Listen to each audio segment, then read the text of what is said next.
नमस्कार, स्वागत है आप सभी का हिंदुस्तान 24 पर और मैं आप सबके साथ विपिन चौधरी। कैराना लोकसभा पश्चिमी उत्तर प्रदेश की एक चर्चित सीट है। 2019 में यहां से भारतीय जनता पार्टी के टिकट पर चुनाव लड़कर प्रदीप चौधरी सांसद बनने में कामयाब हुए थे और गठबंधन प्रत्याशी तबस्सुम हसन को यहां से हार का सामना करना पड़ा था।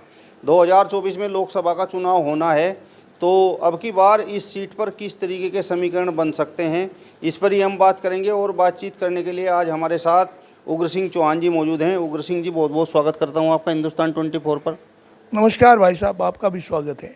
अब की बार आपकी सीट पर क्या लग रहा है, क्या 2019 वाला परिणाम एक बार फिर से दोहराया जा सकता है या अब की बार परिवर्तन होने की संभावना है? परिवर्तन में अपनी सीट क्या, बल्कि मैं तो ये कहूँगा कि भारत में ही बहुत बड़ा परिवर्तन होगा।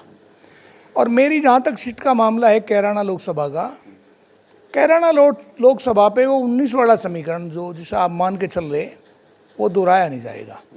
इसमें परिवर्तन होगा निश्चित रूप से। क्योंकि परिवर्तन आप कहेंगे कि भाई परिवर्तन क्यों होगा? परिवर्तन इसलिए होगा कि निष्क्रियता और सक्रियता आदमी के सामने आती है।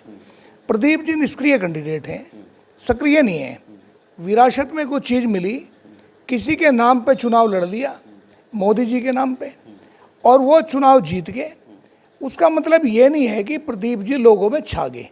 नेता का दायित्व होता है कि नेता जनता के दिलों में बसने वाला नेता होना चाहिए। जब जनता प्रदीप जी के चेहरे को नहीं पहचान पाती, आप हकीकत मानने एक बात को, वो विपिन भाई, आप एक दिन 5-6 आदमियों को पकड़ लाओ प्रदीप जी से मिलते से चेहरे, और आप ला के हमारे गाँव में खड़े कर दो और मुनादी करवा दोगे, आ जाओ, उस आदमी को 5100 रुपये मिलेंगे जो प्रदीप जी का चेहरा पहचान दे। या चेहरा पहचानने वाले लोग भी नहीं हैं। जब उनको लोग बाग दिल से नहीं जानते, उनके चेहरे की पहचान नहीं है, तो भाई चुनाव कहाँ धरा। और रही बात वो कि जो हवा का चुनाव था, जो नाम का, वो इस बार चुनाव नहीं है।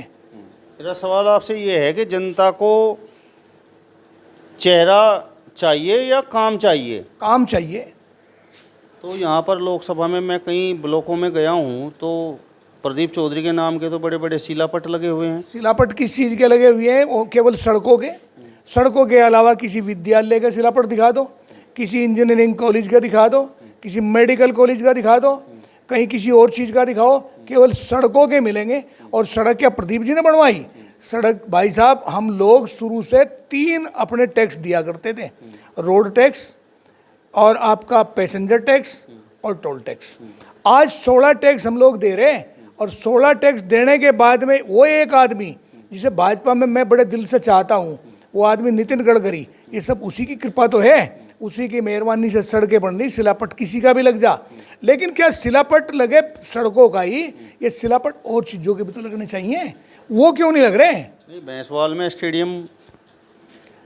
में स्टेडियम बना दिया होगा। भैंसवाड़ जो है मेरी ऊन तहसील का हिस्सा नहीं है। मैं ऊन तहसील की बात कर रहा, ये क्या भारत का हिस्सा नहीं है? इसमें मुझे प्रदीप जी की कोई उपलब्धि गिनवा दो। ये बात पहले से हमारी यही लड़ाई हो है। जब तक एक आदमी, जब मेरी ये बात हुकम सिंह से भी रहा करती थी, भाई हुकम सिंह जी जब तक कैराने के विधायक थे वो कैराने का काम करें, लेकिन जब एक मंत्री बन जा, चाहे सुरेश राणा रहे हो चाहे हुकम सिंह रहे हो, उनके लिए तो फिर हम भी हैं, फिर पूरा यूपी है। तो हम लोग बाग जो जिन्होंने वोट दिए हैं, तो प्रदीप जी को क्या स्टेडियम हमारे यहाँ नहीं बनवाना चाहिए? यहाँ जगह नहीं है क्या? या कोई विद्यालय नहीं बन सकता क्या? यहाँ कोई डिग्री कॉलेज नहीं बन सकते, राजकीय पॉलिटेक्निक कॉलेज नहीं बन सकते, या इंजीनियरिंग कॉलेज नहीं बन सकते, या कोई स्टेडियम नहीं बन सकते? यहाँ भी तो पढ़ने चाहिए। तो अब उनका खाया हुआ मेरे पेट में आएगा क्या? इस बात को तो आप कह दो कि IIT IIM कलकत्ता में है, हैदराबाद में है, मद्रास में है, तो भाई वो तो बहुत दूर है, वो तो थे ही पहले से। इन लोगों की और रचनात्मक कार्य क्या है जान के शिलापट लगे हों? मेरा सवाल आपसे ये है कि पूर्व में यहाँ से बाबू हुकुम सिंह जी भी सांसद रहे हैं और तबस्सुम हसन भी यहाँ से सांसद रही हैं, तो प्रदीप चौधरी का कार्यकाल क्या उनसे बेहतर रहा या उनके जैसा रहा या उनसे भी डाउन चला गया? ये दुर्भाग्य कैराना लोकसभा का ही है। तबस्सुम हसन के टाइम में तो कुछ काम हुए ही नहीं। वो तो बेचारी एक अशिक्षित महिला थी, पारिवारिक महिला थी। हुकम सिंह जी का काम प्रदीप जी से कुछ ज़्यादा था। हुकम सिंह के पैरेलल प्रदीप जी कभी नहीं जा सकते।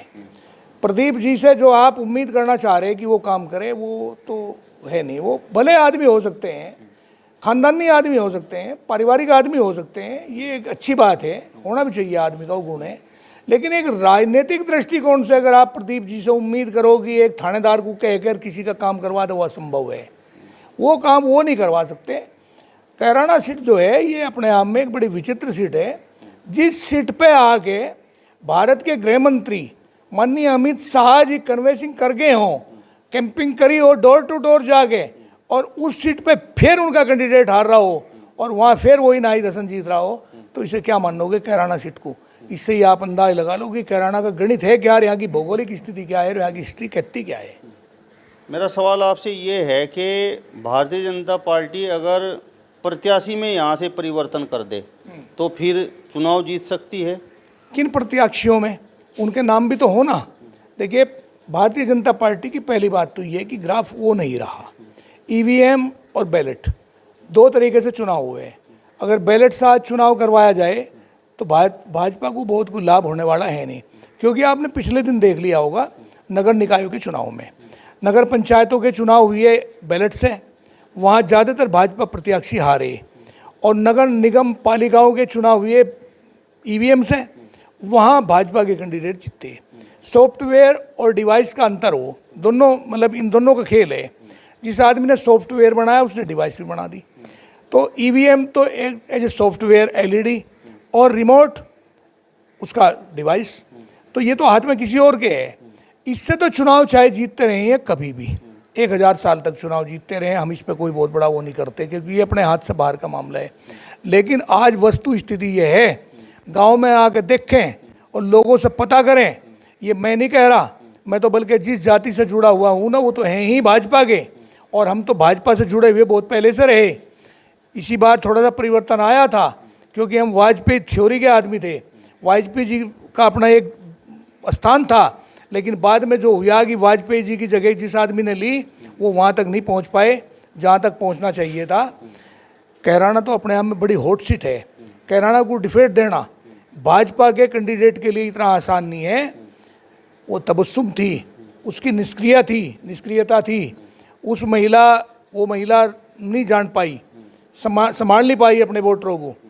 और प्रदीप भी वही काम कर रहे, प्रदीप भी नहीं संभाल पा रहे, ये भी दिल्ली के भरोसे बैठे कि सत्ता दिल्ली से चल रही।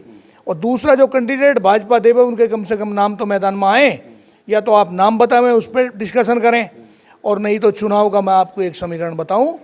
अगर यहाँ गठबंधन से चुनाव होता है, भाजपा नहीं चाहे कोई भी पार्टी आ जाओ, Lokdal plus Samajwadi party plus इनकी साथ जुड़ने वाली और पार्टी जैसी चंद्रशेखर की या और पार्टियां हैं, इस किस्म की छोटी छोटी पार्टियां हैं, सब लोग बाग एक मंच पर आ जाना, तो कोई प्रश्न ही नहीं पैदा होता कि भाजपा का कैंडिडेट यहाँ चुनाव जीत जा। ये मैं नहीं कहता, यहाँ की स्थिति कह रही, यहाँ की भौगोलिक स्थिति कह रही, यहाँ की हिस्ट्री कह रही, यहाँ का इतिहास कह रहा, यहाँ का समीकरण कह रहा, यह हकीकत है, सत्य है। भाजपा से अगर मनीष चौहान या फिर मृगांका सिंह, देखिए भाजपा से आप मनीष चौहान को ले आए चाहे मृगांका सिंह को ले आए, मैं उनके बारे में ज़्यादा आपको इस वजह से नहीं कहना चाहता कि भाजपा का यहाँ कोई क्रेज है ही नहीं। आज के दिन गन्ने का भुगतान ये भाजपा के नेता नहीं करवा पा रहे। आज तक लड़कों की नौकरियाँ ये लोग बाग नहीं दिवा पा रहे। आज तक स्कूलों में अध्यापक ये लोग नहीं दिवा पा रहे। आज तक भी ये सड़कों पे बसों का संचालन नहीं करवा पा रहे। आज तक भी इन पशुओं का इनसे फसलों को नहीं बचवा पा रहे। आज तक भी ये महंगाई को नहीं रोक पा रहे। आज तक भी ये कोई सा नेता इनका बोलने वाला नहीं है, कोई सा नेता कहने वाला नहीं है, जनता की सोच नहीं है, जनता की लड़ाई लड़ने वाला नहीं है। चाहे मनीष हो चाहे मृगांका हो, मृगांका तो बेचारी को से तो ये लोग बाग इसके पीछे वैसे राजनीतिक लोग ही भाजपा के ही पड़े हुए हैं, और वही काम मनीष का होगा। संगठन में ही दम है, भाजपा की साथ जिन पार्टियों का संगठन होगा उनके यहाँ वोट नहीं है, और समाजवादी पार्टी के साथ जिन पार्टियों का संगठन होगा उनके वोट हैं। अगर जयंत ऐसा करते हैं, अगर राष्ट्रीय लोकदल के लोग बाग भाजपा की तरफ जा रहे, तो वो मैं नहीं मानता कि उनके अंदर कहीं गैरत है। राजनीति में ये जरूर है कि राजनीति मुद्दों पर आधारित हो, राजनीति में कोई किसी का ना कोई दोस्त ना कोई दुश्मन। लेकिन ये बात भी तो ध्यान रखनी चाहिए कि लखीमपुर खीरी में क्या होने लग रहा था। कल आज तक भी उन जाटों के लड़कों की जमानत नहीं हो पा रही जो उनसे इसमें सन 14 उसमें सन 13 में उनके साथ जो घटनाएं घटी थी। जैन चौधरी के किसान वर्ग के लोग बाग जो इसमें इसी कॉन्स्टिट्यूंसी में रहने वाले हैं, जिनकी 3-3 शुगर मिल शामली मिल में हैं, उनका एक कभी पूर्ण रूप से पेमेंट नहीं हो पा रहा। क्या ये जयंत चौधरी नहीं जानते? इनकी फसलें पिट रही हैं, इनकी फसलों को पशु बर्बाद कर रहे हैं, इनके लोगों को प्रताड़ित किया जा रहा है, इनके लोगों को अपमानित किया जा रहा है। और वो भी अगर जहर का घूंट पी के जयंत चौधरी भाजपा में जा रहे तो जाते रहे। उनके पिताजी भी ऐसे ही गए थे, अजीत सिंह भी। ये तो गुर्दा केवल चरण सिंह में था जो अपनी जगह पर अड़िग रहे।